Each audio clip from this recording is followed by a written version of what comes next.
시장의 키포인트 세 가지로 요약을 해드리는 시간입니다. 네. 오늘 시장 아쉽게도 휴일이 지나고 기대를 해봤는데 하락해서 마음이 네. 좀 좋진 않지만 그래서 오늘의 첫 번째 키워드가 더욱더 기대가 됩니다. 네. 어떤 걸까요? 눈치 보기입니다.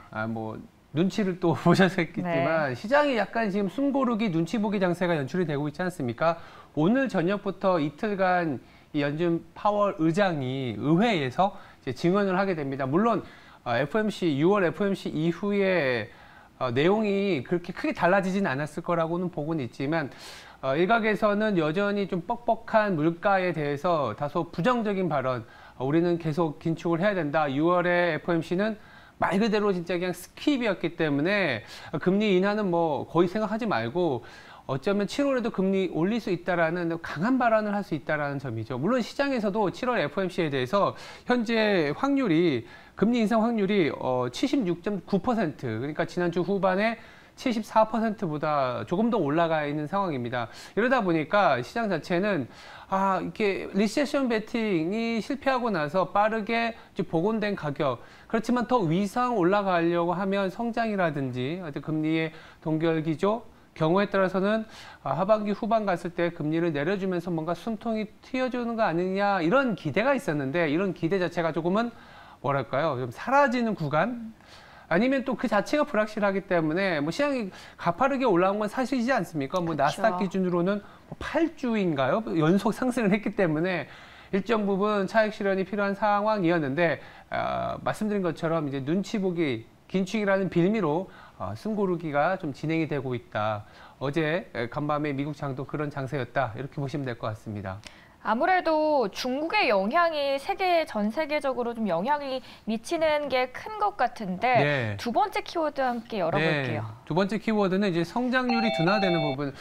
최근에 가장 많은 뉴스를 차지하는 게 중국발, 네. 정치, 경제, 상당히 중국의 이슈가 많이 올라오고 있는데 당연히 그럴 수밖에 없는 게 미국은 사실 잘 버텨왔고 AI라는 성장주 컨셉으로 전 세계 글로벌 증시를 좀 어떻게 보면 좀 회복을 시켜놨다면 지금부터 조금 더 회복을 가져가야 되는 게 중국이라고 볼 수 있는 거죠. 아까 성장률, 수요 회복 이런 부분들을 말씀드렸는데 전 세계 이제 수입 시장에서 중국이 차지하는 비중은 대략 한 17에서 18% 정도 됩니다. 미국이 25%이기 때문에 워낙 미국이 중요하긴 하지만 또 그에 못지않게 중요한 게 이제 중국의 수입이라고 볼 수 있는 거죠. 그래서 어제 중국의 통화정책, 장기금리를 내리지 않습니까? 금리를 내렸다는 그 자체는 사실 후행적으로 성장이 어쩌면 괜찮을 수 있다라는 기대를 땡겨올 수도 있지만 지금 단계로 보면 중국의 수요가 워낙 안 좋구나라는 인식이 강하다 보니까 여러 가지 원자재들, 특히 유가와 관련된 그리고 이제 비철금속과 관련된 주식들 그리고 그 자체의 상품 가격이 하락 변동성이 나타날 수밖에 없는 게 또 간밤에 시장의 특징주였어요. 유가 같은 경우에도 유가 자체는 70불 초반까지 내려가는 크게 흔들리진 않았지만 어쨌든 수요 자체의 부진을 반영하는 그런 시장이었거든요.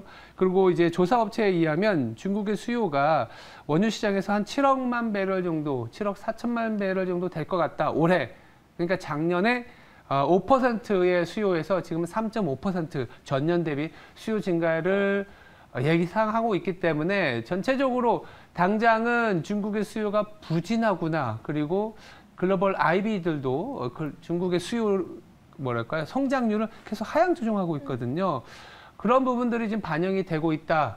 그래서 아까 말씀드린 것처럼 미국의 힘은 올라왔는데 눈치 보기에 좀 갇혀 있고 이제 좀 그 눈치 보기를 뚫을 수 있는 게 중국의 수요인데 일단 금리 인하라는 정책이 나왔지만 당장 수요에 대한 불확실성이 아직은 좀 퀘스천이 있는 상황이다. 이렇게 보시면 될 것 같습니다. 거기에다가 미국과 중국의 화해 분위기가 지속되고 있으니까 우리 국내 투자자들 입장에서는 그러면 어디를 좀 눈여겨보면 우리가 수익이 잘 날 수 있을지 많은 분들이 고민이 되실 것 같습니다. 국내장은 어떻게 대응을 하면 좋을까요? 이런 상황이기 때문에 당연히 계속적으로 말씀드리지만 소외 업종, 그동안 오르지 못했던 업종을 보자라는 얘기를 드리고 있습니다.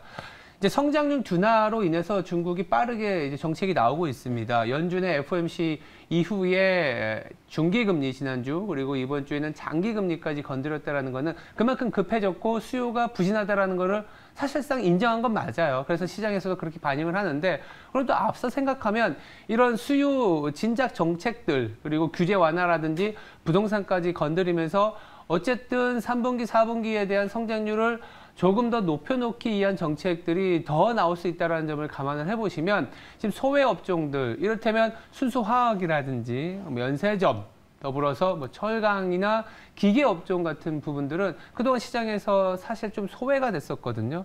근데 조금씩은 움직이고 있는 모습들이 나타나는 것 같아요. 어제 우리 시장에서도 보시면 시장 전체는 마이너스를 보였지만 외국인들이 매도를 한다는 거는 2차 전지와 반도체를 매도하게 되면 시장 전체적으로 매도 압력이 커 보일 수밖에 없습니다만 그 상황에서도 오히려 숨고르기 상황에서 다른 소외 업종들이 올라오고 있다는 점을 조금은 보셔야 될 것 같아요. 그래서 시장이 물론 지금 약간 조정 국면에 들어간 건 맞지만 어떻게 보면 좀 숨고르기 상황에서 이제는 좀 올라와 줘야 되는 업종들에 대해서 다행스럽게도 투심이 좀 이전되고 있는 상황이다. 그렇다면 반복적으로 말씀드리지만 경기가 회복되는 상황에서는 주도 업종만 가고 나중에 소외 업종이 안 가면 그건 사실 베어마켓 랠리에서 끝나는 그런 시장인데 지금은 어쩌면 주도 업종, 뭐 반도체, 2차 전지라는 굵직한 성장과 우리나라 시장의 어떤 뭐랄까요 키가 되는 업종들은 약간은 좀 둔화되거나 좀 숨고르기를 할 때 밑바닥에서 좀 올라오고 있는 시크리컬 그동안의 소외 업종들 아니면 리오프닝 업종들이 조금은 키 맞추기가 진행이 되는 구간이 좀 더 연장이 될 수 있겠구나 이렇게 생각해 보시면 될 것 같습니다. 그렇다면 쭉 정리를 해보자면 일단 미국은 눈치를 보고 있고 그 안에서 또 중국의 성장률은 조금씩 둔화되는 모습이고 그렇다면 우리 시장 어떻게 대응해야 될까? 소외 업종들이 조금씩 올라오고 있다라고 볼 수 있겠습니다. 오늘 시장 키포인트 3가지로 정리해드렸고요. 월거울부 시간에서 더 자세한 이야기 들어보시죠.